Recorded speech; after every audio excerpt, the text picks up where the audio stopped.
Chapter 7. What is love? As I went through the process of self-discovery, the blackening process described in Chapter 5, it gradually became clear to me that I knew very little, if anything, about loving. I already had a suspicion that I lacked parental instincts, but in the adventure of trying to see myself as I really was, I found that the most difficult thing is to become aware of what is not there. I always remember the story of the nursery with 2 rows of cots, 1 row of babies fast asleep, and all the babies in the other yelling their heads off. It was not until you felt the hot water bottles that the reason for the yelling became clear. Their bottles were stone cold. I identified strongly with the yellers. I remember once asking myself whether, although I behaved as if I cared for my patients, did I really? I did not like the answer that came back from the observer, who I imagine is sitting on my shoulder. So it was an act. I was not a caring person. I only behaved like one. The Mr. Nice Guy image, obviously carefully sculpted, had got into place without my involvement. I was horrified. For the first time I had come face to face with my persona, my public face. I decided that if I was not a carer, at least I could be an understander. In practice, I found that the more I understood people's problems, the more sympathetic I became. Was this the beginning of learning to care? I hoped so, very much indeed. But then the question arose, what is love? The dictionary gave me a dozen definitions, which was not much help.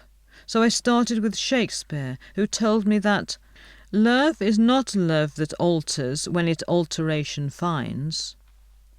This told me that if my love depended on the loved one living up to my expectations, then it was not love but something else. So were there 2 sorts of loving? It became very clear that there were. I called them selfish and unselfish. In more neutral terminology, they are known as conditional and unconditional. One definition of unconditional love was that it existed when the lover cared more for the happiness and well-being of the loved one than his or her own. This meant that no matter what the behaviour of the other, the loving remained, because the lover loves the person of the loved one, not the behaviour.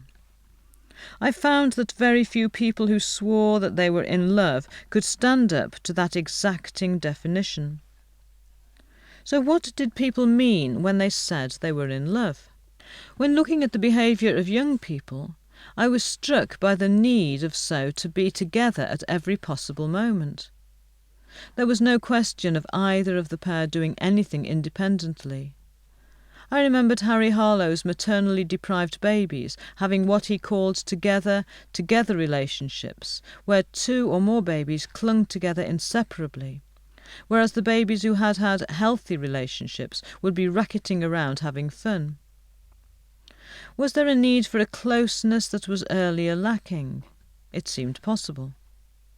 And then there were those marriages where the slightest sign that the behaviour of one partner was not meeting the expectation of the other would cause an outburst of rage, as if such a failure was akin to a physical attack, and this in a supposedly loving relationship. I will not discuss the various types of dysfunctional marriages, but all had the elements of intolerance and friendlessness.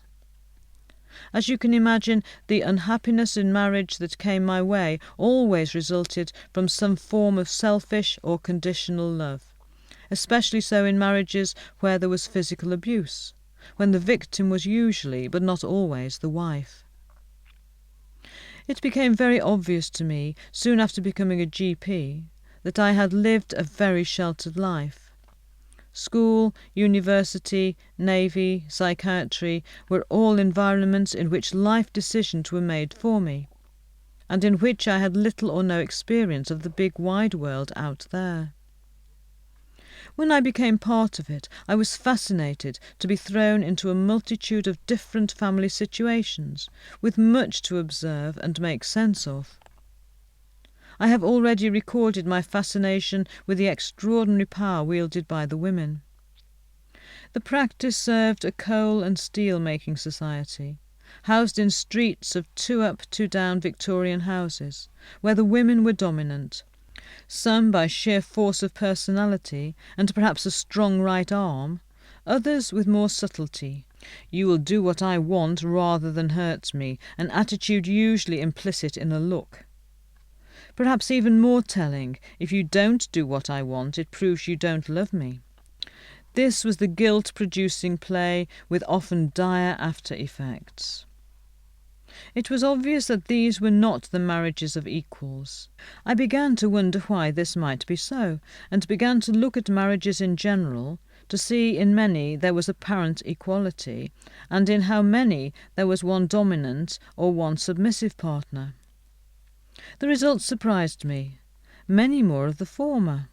I did not think that these frequent marriage patterns were examples of unselfish or unconditional loving.